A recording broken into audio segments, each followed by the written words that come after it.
আমি ব্যক্তিগতভাবে প্রায় 2-2.5 বছর ভারতীয় জনতা পার্টির সাথে সরাসরি যুক্ত না হলেও ইনডাইরেক্টলি আমি যুক্ত ছিলাম তৃণমূল কংগ্রেসের অপশাসনের বিরুদ্ধে।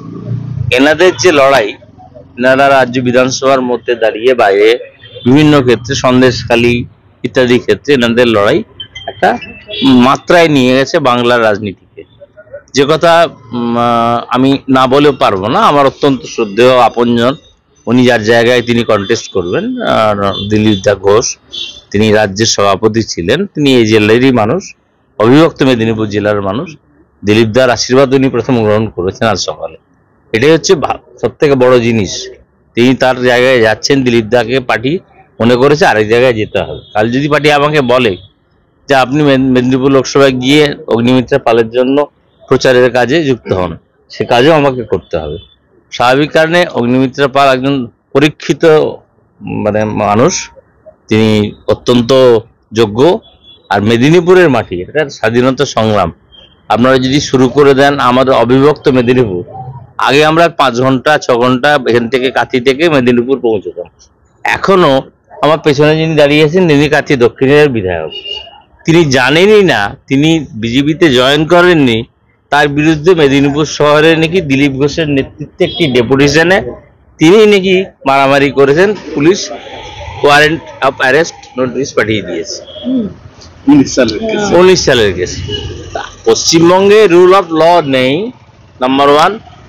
আর আমাদের কাজ হচ্ছে ভারতীয় জনতা পার্টিকে পশ্চিমবঙ্গ থেকে, আমাদের দেশের যশস্বী প্রধানমন্ত্রী যার আদর্শে আমি অনুপ্রাণিত, ডক্টর শ্যামাপ্রসাদ মুখোপাধ্যায়ের মৃত্যু এবং তার পরবর্তীকালে বাংলা থেকে কোনো রাজনৈতিক দল এইভাবে, আমাদের ভারতীয় জনতা পার্টি বিশেষ করে, আমরা প্রতিনিধিত্ব বাড়াতে পারিনি রাজ্যসভায়।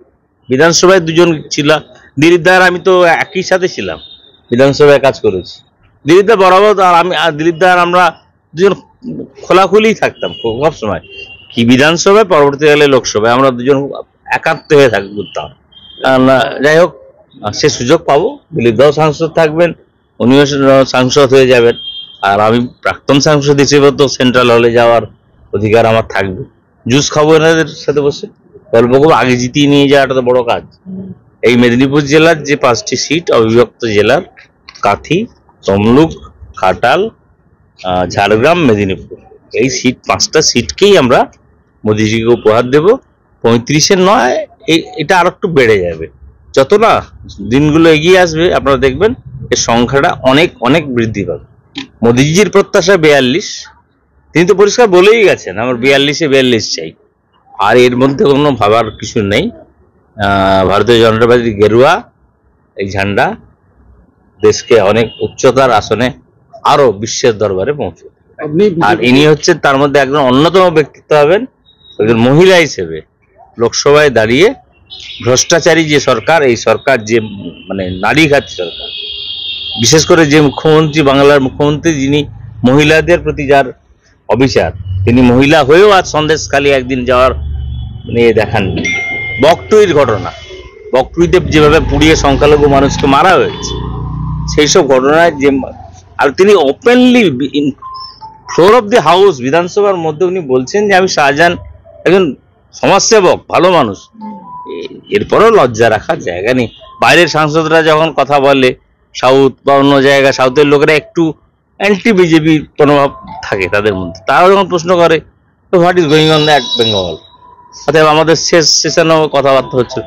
এখন লক্ষ্য জেতানো, বাড়ি বাড়ি যাওয়া, মানুষকে বোঝানো, মহিলাদের বিশেষ করে সংগঠিত করা, আর 500,000 টাকার লোভ দেখিয়ে বাংলার মানুষ ভোট দেবে না। কেন, আমি নিজে একটা চায়ের দোকানে দাঁড়িয়েছিলাম, আমাকে চিনতে পারিনি আলোচনা চক্রে, আমি শুনছিলাম মহিলারা বলছে পয়সা তো মিলেগা, পয়সা हम ले लेगा, लेकिन जब जाएंगे ना वोट हम टिपने वो कमल में ही डालेंगे।